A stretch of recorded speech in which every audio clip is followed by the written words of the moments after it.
Innovation.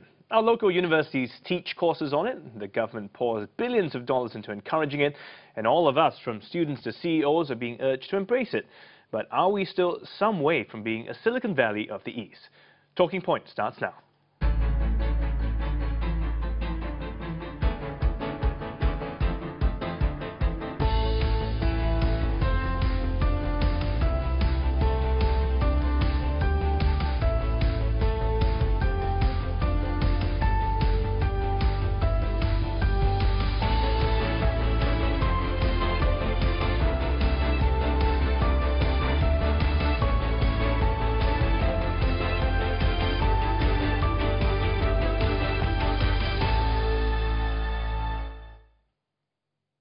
Good evening, I'm Stephen Chia. Is Singapore an innovation nation? There is no question about the mountain of resources being invested in encouraging breakthrough ideas through new research campuses, grants, innovation clubs and schools. However, two surveys this year highlight an interesting paradox. While Singapore tops the world in having the most conducive factors for innovation, it lacks somewhat in terms of results. The Global Innovation Index ranks Singapore number 1 out of 143 countries in innovation input, but 25th in output. The Creative Productivity Index of 22 Asian economies ranks Singapore as number 1 in output, but number 6 in creative output. Fewer patent applications are made in Singapore than in Korea, Taipei, or Japan. So can Singapore produce market-disrupting giants like Apple or Tencent? Here to talk about this tonight are three special guests who have walked the talk on innovation. Let me welcome them. Our first guest plans to mark the nation's 50th birthday next year by taking Singapore into the final frontier, that is space. And what is his plan all about? Let's watch. It sparked upon me one morning that if we want to make normal people to go to space, we must think out of the box. Ingenious director Lim Seng has been boldly going where no man has gone since his days at the Ministry of Defence, where he helped pioneer its drone capabilities. These days, he's busy training a group of volunteers hoping to be the first Singaporean in space. One of them will be flown more than 20 kilometers above the Earth in a capsule, twice the altitude of a normal commercial plane. 20 kilometers in space is high, and when you are alone, it is very scary. So you must have the guts to do it, not only the mind and not only the heart. Now, if successful, the launch could be a step towards making space travel both possible and affordable for ordinary people, and the start of a new frontier industry for Singapore. Lim Seng's mission began 2 years ago. Working for the Airbus group, he had just spearheaded a project for a hypersonic space plane. I woke up one morning and I resigned, and I give a phone call to some of my friends all over the world. We meet together and we say, let's design a system using stratospheric balloon to go up to 20-30 kilometers, whereby we can provide space travel to normal people at very gentle acceleration. In other words, no giant space rockets and no huge G-forces that only the hardy can withstand. You won't cause a big hole in the island and sink Singapore. More importantly is that a lot of people who don't have to be astronaut can actually take a commercial flight just like an A380 to go up to space.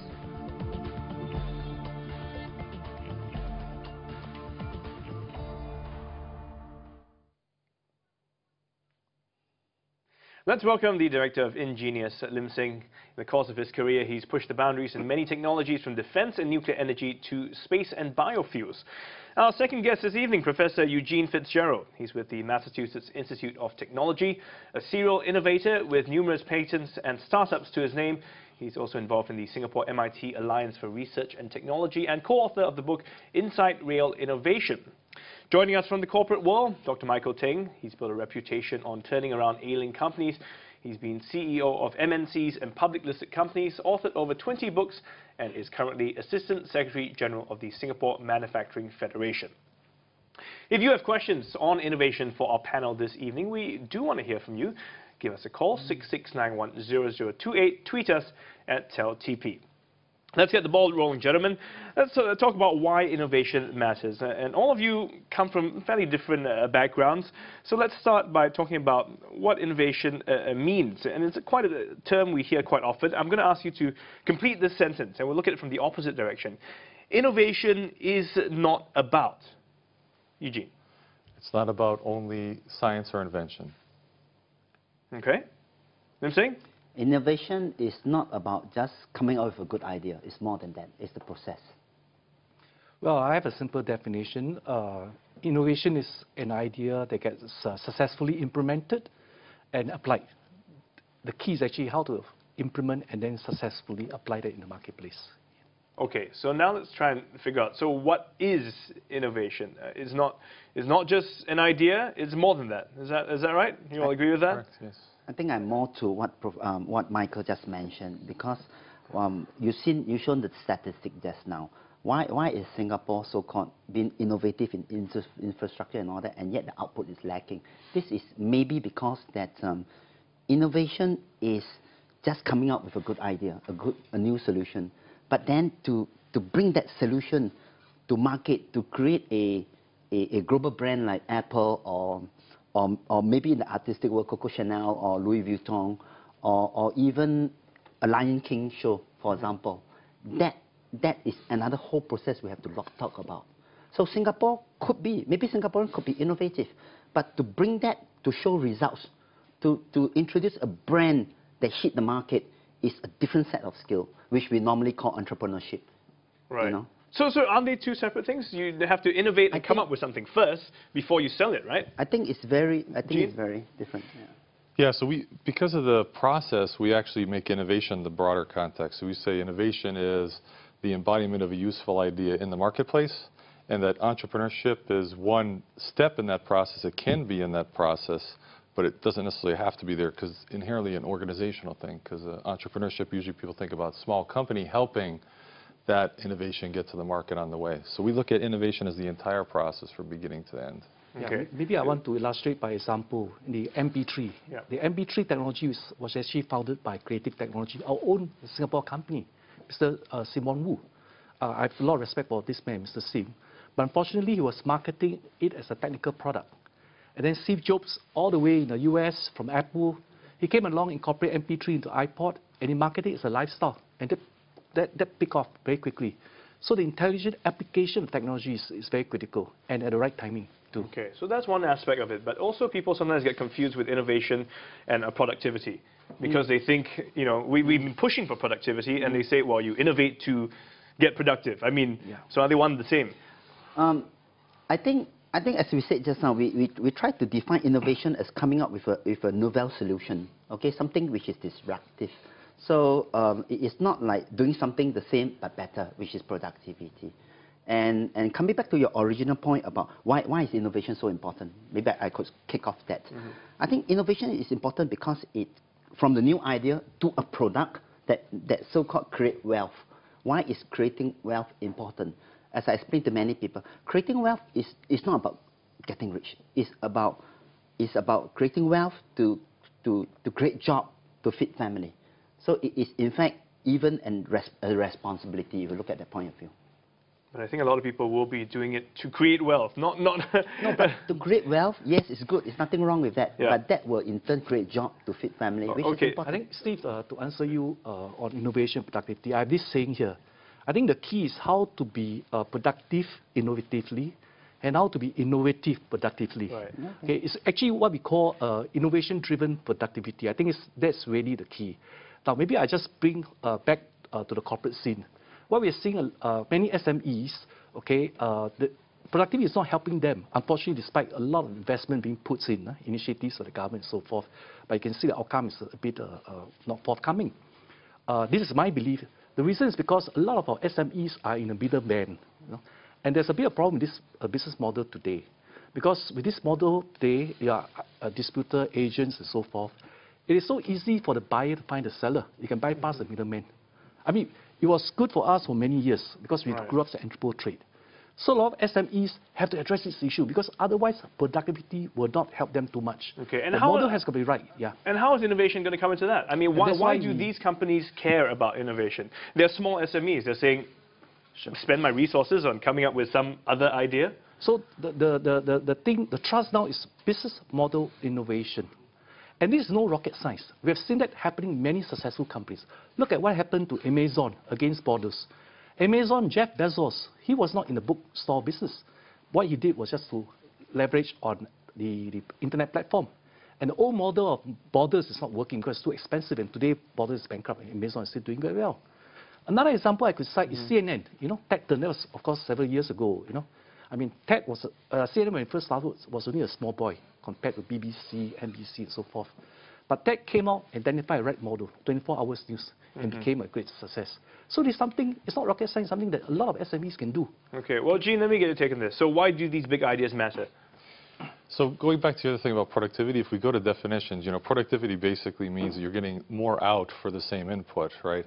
So there's basically two ways you can do that. One is operational efficiency, right? And that's kind of what most companies have been doing the last 15, 20 years. We've been in a cycle of operational efficiency. The other one is do something different where you get higher margins and really kind of alleviate the pressure to get more operational efficiency. Right. And that's kind of what a lot of companies haven't been concentrating on in the last decade. Is that something the Singapore-MIT Alliance is trying to do? Yeah, what we're trying to do is kind of fill that gap between, you know, when we have these early ideas and, you know, how can you do research in a productive way where you have the biggest chance at getting impact in the marketplace? We've got a caller on the line with us right now. Hi there, you're a talking point. Do go ahead, please. Hi, my name is Law. The whole trouble about Singapore is that too much certification in talking about innovation. People like, a lot of people invent, do not have certificate, and a lot of people who have certificate cannot invent. Wright's brother do not have a aerospace certificate. He invented aeroplane. You know, so Singapore, for myself, I run a skating company. I invented a lot of teaching technique, and they say, sorry, you do not have a certificate. You need to have a certificate. But I invented the technique. Okay. Where do I get a certificate? Okay, I'm going to get... Thanks for that, Lim Sing. I see you. I think you've been there, done that, right? Yeah. I've been there, done it. I think you're right. First of all, I share the same frustration.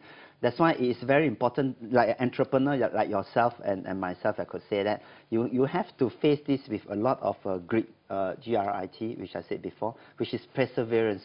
You have to, I won't say the system is there. You either persevere, convince, advocate, or you really go elsewhere, get it done, and come back again. So I think this is the way to do it. I give an example, and no pun intended. Okay. Now I tried to fly this first man to Singapore, which I think is very altruistic and nationalistic. But to get airspace clearance or you call it certification in Singapore is tougher than Mount Everest, I think. Okay. So one way is to go to country which have like North Pole, like Australia, to get it certified and then come back. Yeah. Okay. Look, alternative routes. Okay, well, gentlemen, we do need to take off for a short break. We will come back and talk a lot more about this. In fact, when we come back after the break, we want to talk a bit about some of the Singapore innovations that you may not know about that have been invented right here in our own shore. So do stay with us here on Talking Point. Any thoughts, do give us a call, 66910028, or tweet us at TelTP. Back in a bit.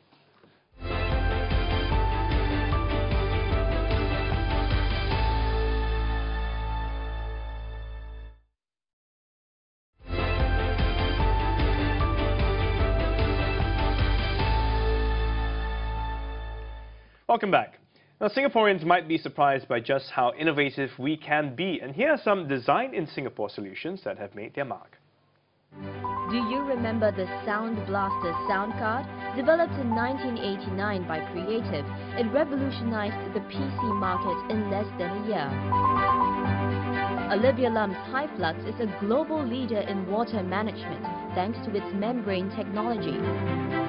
And did you know a Singaporean holds the thumb drive's trademark? Today, these homegrown gadgets are creating a stir in the market.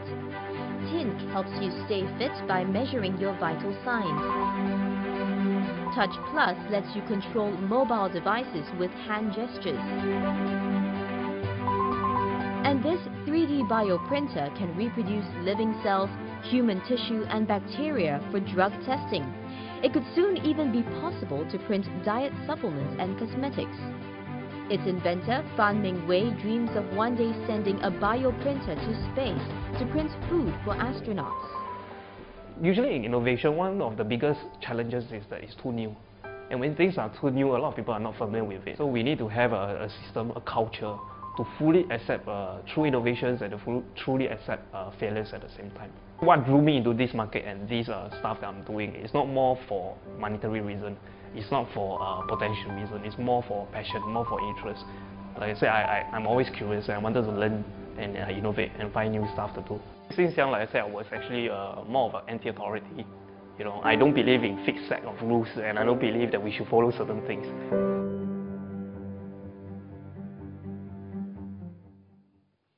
Well, we've just seen a fraction of some of the many innovations that have been churned out by our folks here in Singapore. Jean, I'm going to get your take on this. It may be a brilliant idea, but yet it fails to make a splash. We did touch on it a bit earlier. So what's our weak spot? Why are we missing out? Well, I think that any innovation process is a lossy process, right? So you're going to have failures. And I think that as you get a culture and people keep on trying and there's more and more opportunity for them, then the process gets more efficient. And the more innovators that you have, they leverage off each other, and then that helps them refine their idea faster and faster. So I think as more and more people innovate in Singapore, it's getting stronger and stronger. I mean, when I first came here in 1998, the universities were targeted towards, preparing people to work in factories. And today you have research universities, and you got more and more people all the time coming up with new ideas. And it's on a great trajectory. But do you still feel that we're lacking some of that culture, perhaps to have it part of our DNA where, we talk about it every once in a while over a cup of coffee, that kind of stuff? I think that it's not attached to any country or any, there's always some segment of the population that wants to be innovative. And I think given enough time, and given the right, opportunities, they're gonna exploit it, and it's gonna spread. Yeah, maybe we can take a leaf or learn some lessons from Silicon Valley, which is the epitome of innovation and so forth. I travel a lot to California, particularly Silicon Valley, because my daughter studies there. And I attribute to 3 reasons. First reason is, of course, the proximity to the world-class universities like Stanford and so forth helps, because they generate technology and so forth. But that wasn't good enough. Something I noticed was this. Number 2 factor was they have a lot of private equities who are prepared to take risks. And all of these private equities, when they invest, or investors, angel investors and what have you, when they invest in the projects, they're not looking at returns quickly. And when I look at the background of some of these investors, a lot of them were alumni members and so forth. They're very successful business people. And they want to go there to help the youngsters, to startups and so forth. And this is something that is really the fuel, for innovative projects and ideas. And the third factor is this: there's a culture of able to take risks. In fact, when we speak to the people there, they're very proud. It's like battle scars. How many projects I've done and failed and so forth. I don't think it's something that they can duplicate. And if you look at Silicon Valley, it's very unique because, in fact, other parts in the US try to duplicate, but they are not able to do so. Well, let's talk a bit about that culture because we have, in fact. I want to talk about this we had a comment from a viewer, Lee Chu Yen, who said that basically when they work for a Western client, he'd say, can you show me something new, something that's never been done before?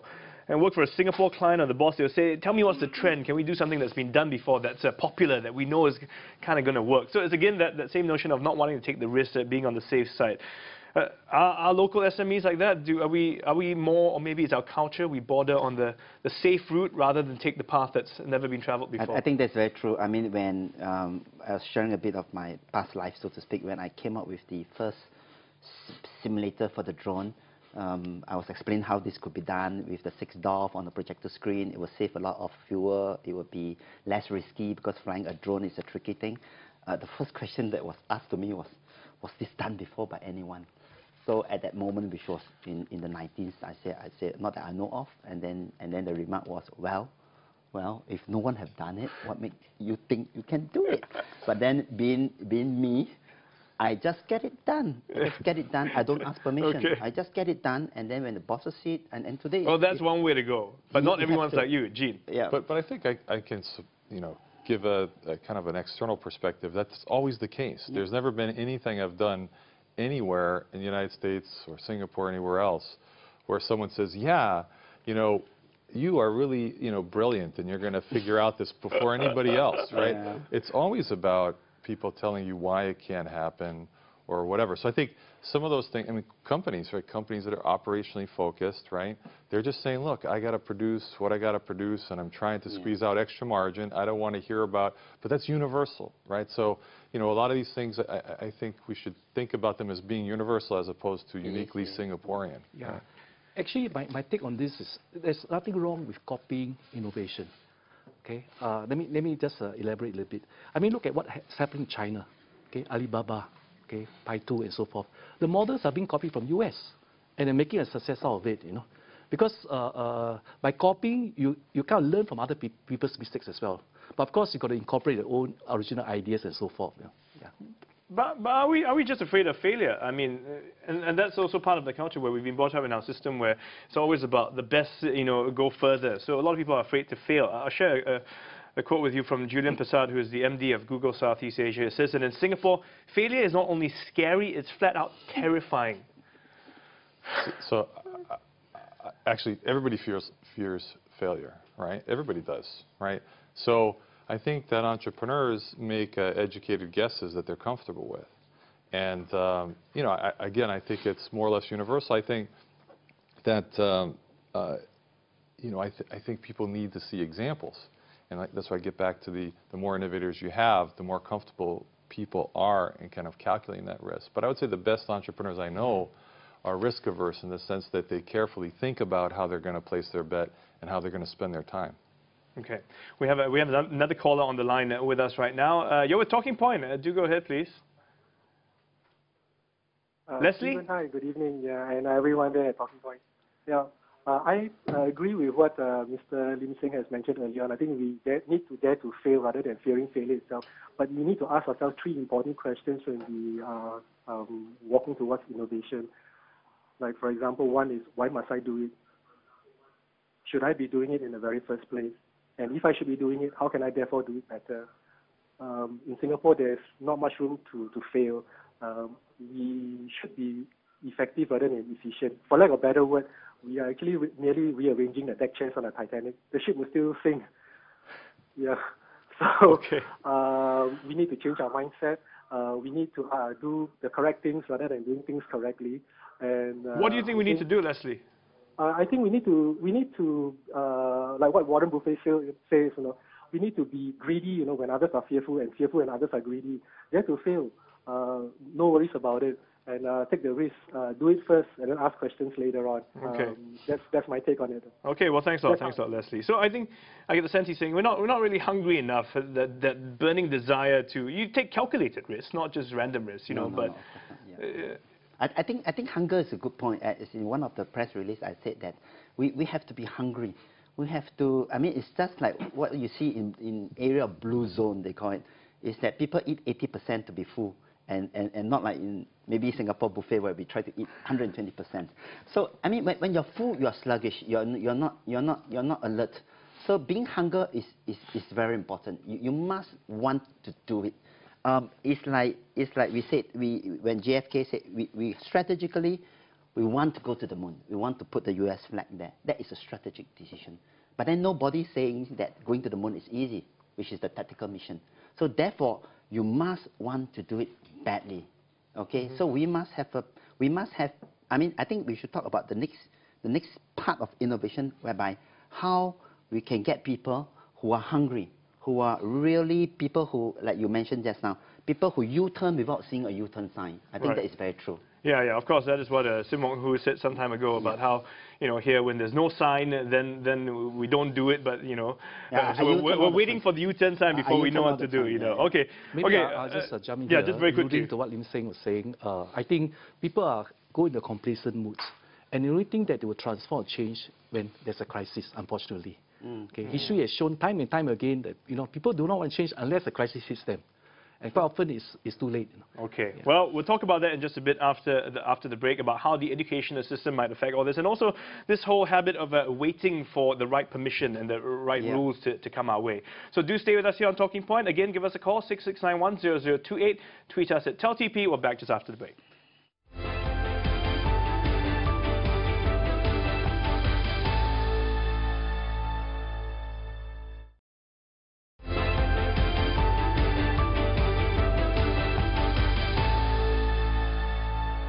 Welcome back to Talking Point, and thanks for joining us. We are, of course, talking about innovation, and we've come to the point where we're talking about how sometimes red tape and bureaucracy and the right permissions limit what we can or cannot do. I want to share a comment with you. We had a viewer, Vivius Low, who said, in Singapore, to break the mold, you need to apply for a permit first.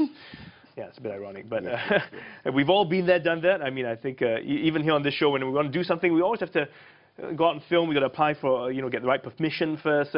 So is red tape really a hindrance to innovation? Is it a problem, or is it just a problem of our attitudes and our mindsets? How should we approach this, Gene?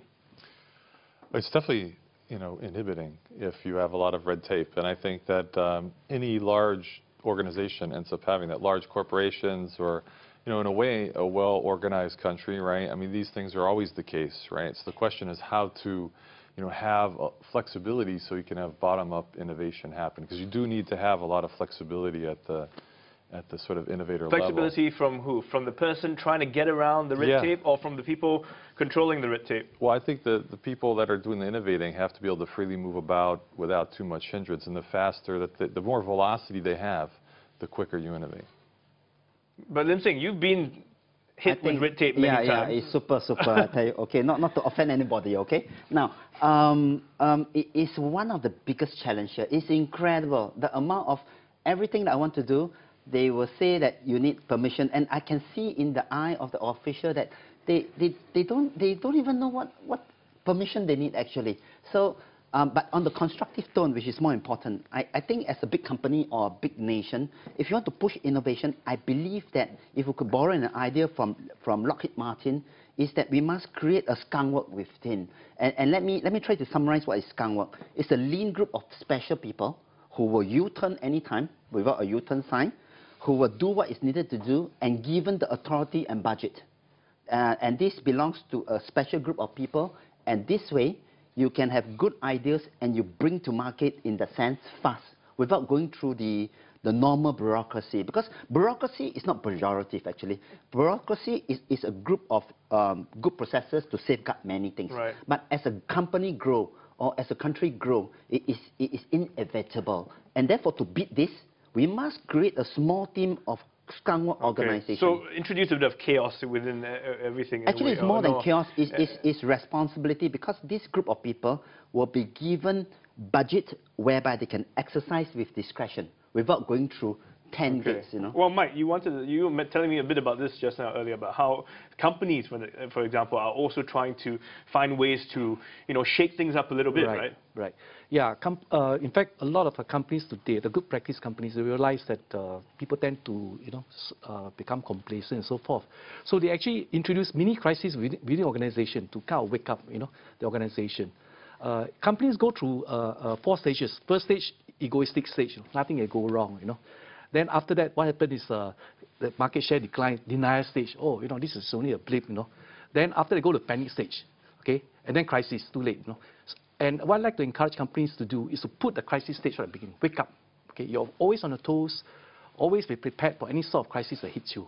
So companies, good practice companies are doing that today, like the likes of General Electric and so forth, They actually put in some crisis, mini crisis created, right? Okay? So that people are always on the toes. Well, it all stems down to, sort of the next generation. A lot of times we look to them and say, how are we teaching our young now? And as you mentioned earlier, the government's trying very hard to, invoke more creativity in our younger, in the schools, in the syllabus. Lim Sing, in fact, all of you, we're all parents here, but again, looking at what's being done today, do you feel that the system here still emphasizes a level of conformity versus being able to be creative on your own? Yeah, this is a topic very close to my heart. I started this social enterprise with Head Girls School, and fortunately I have the principal, which is Constant Wong, who is somebody who is really entrepreneur within the government, who are willing to try this. Coming back, what I'm trying to say here is that the education system today in the world, including Singapore, is based on a 19th century Bismarckian system, which is essentially from Germany. Nothing bad about it, it's doing well. But I think we should complement it by what I call the new school. Let me try to elaborate that quickly. Essentially is that the old system is about accumulating knowledge and then pass an exam and then get a job. I would say that, that's why I said definition is very important.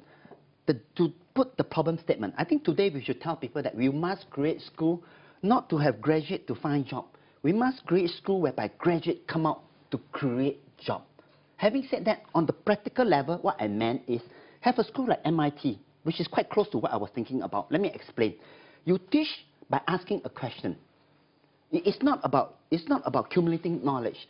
And then you don't teach is passive. You are being taught. Right. You should be taught to learn how to learn. It's a world of a difference. Okay, so teach them how to think for themselves. Correct, correct. And then the system, which is Bismarckian to today, which is not bad. But we must have a new school system, which is for a special group of people, students, to say that this group of people is here to learn, not to get a job, but to learn, to graduate, to create job. It's a whole set of different... Okay. So our system's not bad, but it's not great. And Jean, just so happens you're from MIT. How convenient. Yeah. So I agree quite a bit, actually. And in fact, we're trying to go more in that direction.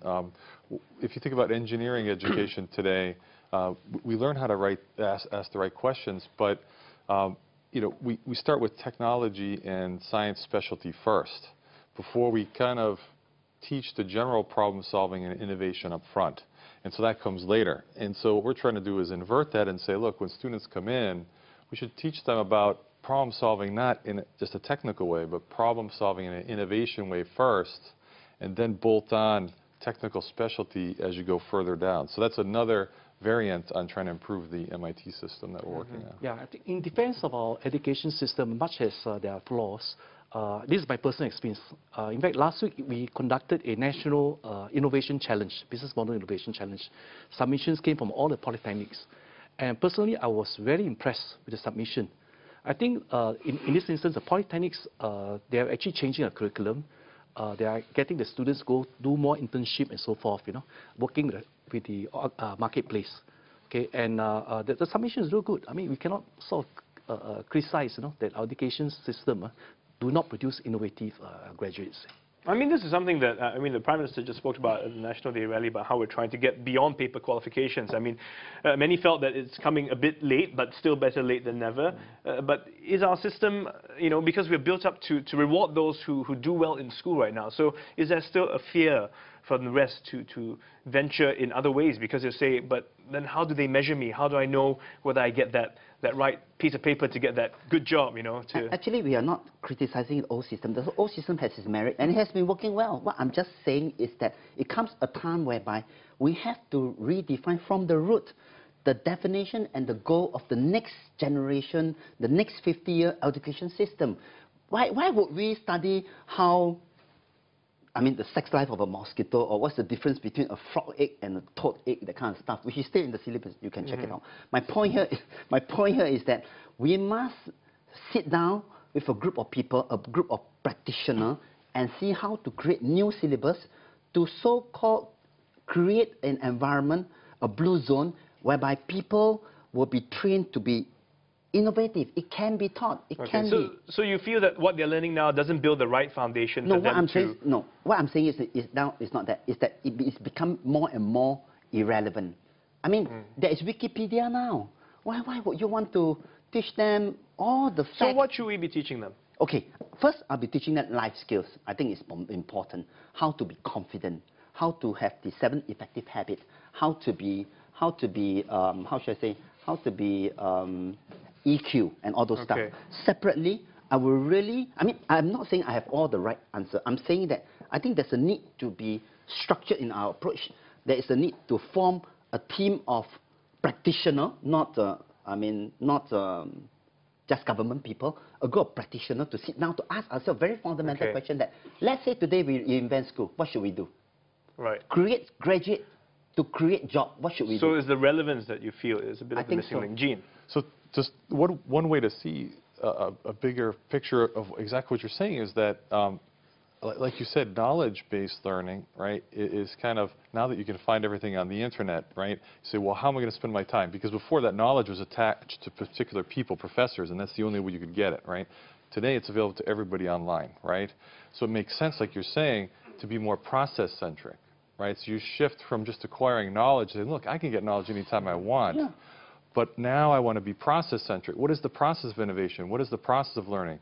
What is the process of doing all these things? Because you can focus on that now because you don't have to worry so much about, learning the encyclopedia. Because you can get the knowledge as and when you need it. You don't need I give one quick example. Okay, now we all study matrices like crazy, right? Matrices calculation, right? Like crazy, right?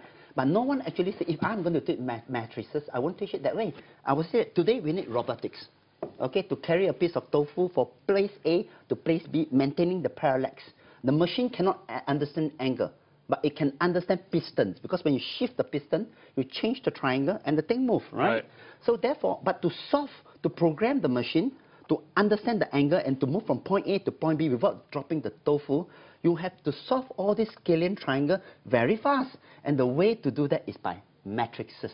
Okay. It's world of a difference by teaching A-level students just to crunch number, and after all these years, they have no clue what the hell the matrices are for. Okay, I have to admit, I really don't have much of a clue. No, for example. No. Okay, we need to take off for another break, but stay with us. When we come back, we still want to talk more about innovation in Singapore. How does the government get involved in this? How should they be supporting it? And how can we use all this going forward? So do stay with us. Again, give us a call, 66910028, or tweet us at TelTP. We'll see you in a bit.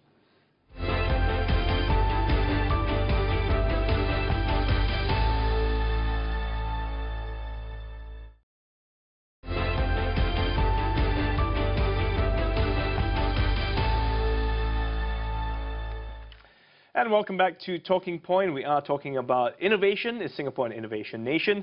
Well, let's talk about the rest of the ecosystem now. What else is essential to making this system of innovation grow? Is there such a thing as too much government involvement? I share a comment with you from Jeffrey Yeo. He wrote on our Facebook page. He says, the government's taken a step too far, perhaps. He even tried to engineer innovation. It needs to step back from industry, ease off its overwhelming presence in commercial sectors, spin off the GLCs, let the people find their feet, and to push the innovation space. So, what do you think? What should be the extent of government involvement? Mike, maybe you first. Kick off. The government is actually quite generous in terms of helping startups and so forth, technology developments and what have you. I'd like to urge government to do a lot more on the tier end part. Okay, you birth all these companies, startups, but at the end of the day, if they're not able to get contracts and projects, there's no track record they can go to. So it'd be good for the government to revisit this area of providing contracts and projects to these startups. Yes. Okay. Yes. And also the other thing I'd like to comment is with these startups, not just for Singapore, but also what about government companies going overseas? Perhaps they should help some of these startups to go overseas as well. With the governing organizations which have got all the resources and support. Okay. Michael, I must see you after this show because I'm right here struggling and I really need help. But I don't want to turn this session into a fundraising thing. Okay. No, we'll talk about crowdfunding later on. You can do that. No, I think essentially is that the government play a very important part. Really, I mean the part that the gentleman just said, let the private world or the commercial world take care of itself, is very true. But government can be very helpful. I mean, on the point that just Michael just said, I think, I mean, don't catch me on it. I just give some example, okay? Company will only do well when they're awarded contract. The more they do, the better they get. Coming from a big company like Airbus Group, is that it's not that we know everything, but it's that we keep getting the big contracts. So we keep doing it and we keep getting better. My point here is that for government contract, okay, if they are not national security, for example, just an example, I could be wrong, okay, don't catch me there, like the electronic ERP that is coming up. I would have give it to the tender to the local company working with the university to get this done, because it is very doable, I think. Okay. And it is only in doing that you get better. So you think that part should be engineered, where the government should intentionally go out and give more opportunities to... Yes.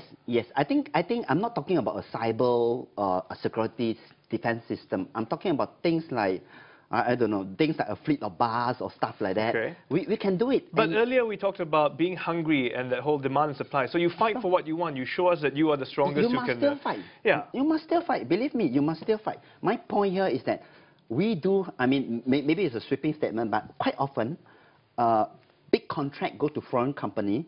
It may not be a bit, what I'm trying to say here is that, like what Michael is trying to say, you can only get better when you are given contract to do stuff.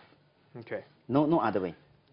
Gene, give us perspective again from the U.S. You know, I think that overall this is the right conversation. If you think about it's optimum innovation is going to happen when you have the right amount of top down, but you have enough bottom up, right? So the conversation is always going to be about how much government, and do people have enough freedom and flexibility and access to capital, and do companies have to innovate, right? If all those things are happening at the bottom and you're inducing it with the right policies from the top, you'll maximize innovation. Every country in the world is trying to do that.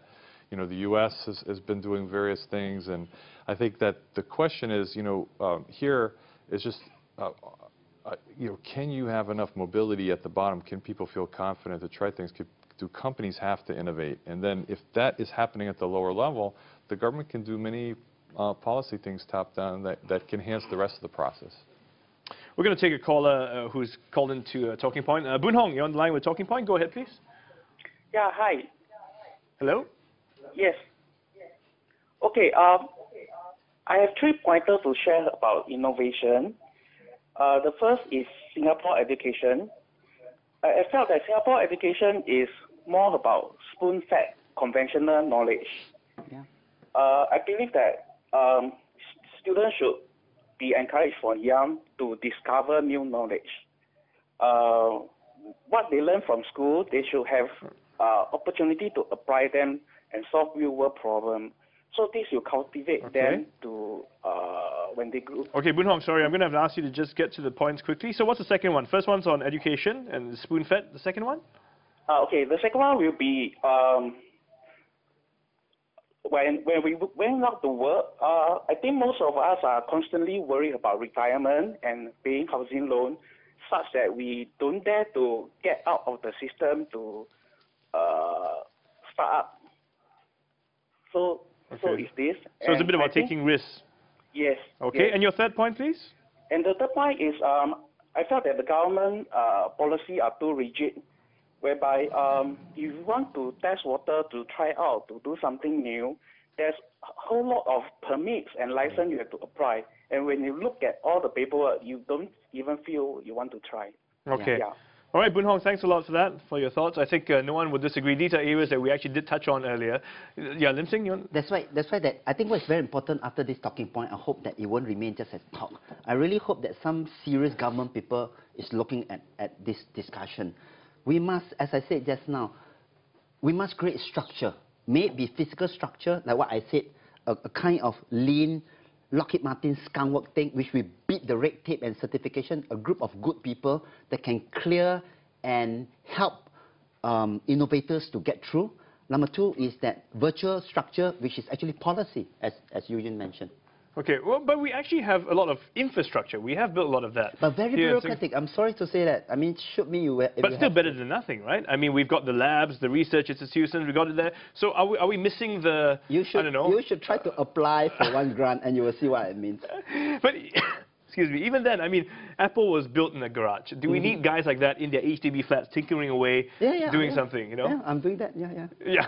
Okay, more than you. We need a few more like you. But Gene. And I think smart. And what we've established there is basically that. It's trying to create, like you were talking about before, a zone where, you can actually experiment with things, try to go all the way from research to building prototypes and things like that.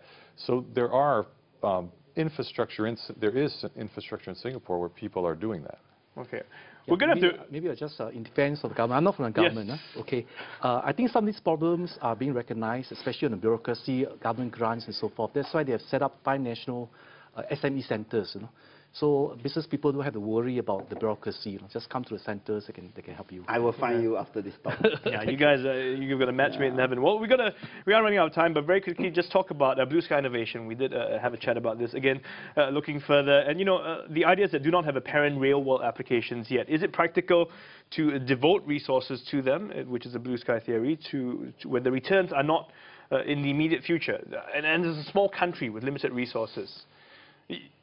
That's why I said, of course, the best is to be involved in level 1 to level 8 all the way. No doubt about it. As Eugene well said, you have to be plugged in the fundamental Blue Sky to understand the intricacy, to ask good questions, to progress into level 5, level 6, and then later into apply to make into product. But if you want to be pragmatic, being a small country with limited resources, I will invest in a chain of Fraunhofer Institute, rather than in establishing a group of Max Planck Institute, if you understand what I'm trying to say. Rather than studying the physics of quantum crypto, I will put people to understand how it works to apply it for cryptography. Okay, so we kind of skip a few stages and jump in maybe a little bit nearer 4, 5. Of course, there is disadvantages as well. Gene said. Yeah.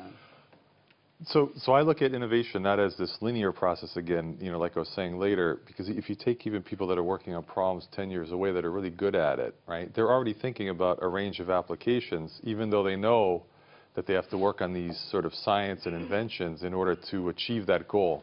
So this idea that there's blue sky stuff that is not, targeted or anything like that isn't really the way it works, because even if you're working that far out in time, you have to be saying, why am I working on that problem? Why did I choose that problem? For sure, my biggest complaint about the science community and some of the funding in the U.S. is that it's actually going into problems that aren't particularly well chosen, right? So if you're doing the innovation process, then even 10 years out, it's not truly blue sky in the sense that you're taking things into account. You have to choose what problem you're working on, and that's what I think. But it's a bit of guesswork as well, right? Because you don't always know that the 5 or 10 things you pick are going to be the ones that matter in the future. And that's why, essentially, what you do in innovation process is you look a little bit further out and say, look, there's a range of applications I have to go for if I'm working 10 years, because I don't know how things are going to evolve. I don't know what anybody else is going to be doing while I'm doing this. You have to say I have to investigate a range of particular problems that if I solve them, they're so important that the chance is that I'm going to hit a wide range of applications. Right. So no matter what happens along the way, as you do the work, you have a much higher chance. But do we have that luxury here in Singapore? Of course you do, yeah. You've got the U.S. is huge. the resources. Well, so nation-state boundaries in innovation actually don't play any significance, right? Because you think about it, if you invest here, but you're investing into a global innovation network, you're leveraging the rest of the world. Right? Okay. That's what Singapore's always done in all of its areas very well. That's true. That's true. Well, gentlemen, thank you so much for coming. We have run out of time, but on that note, I guess, we are a global world, so that's how we need to think global as well. Thanks so much for your insights. That's it for Talking Point tonight. I want to say a big thank you to our guests, and we hope you've had fun watching the show. If you'd like to respond to anything you've seen, do write into us, voices@mediacorp.com.sg. Join us online at our Facebook page, facebook.com/talkingpoint. See you again next week. Have a good night. Bye-bye.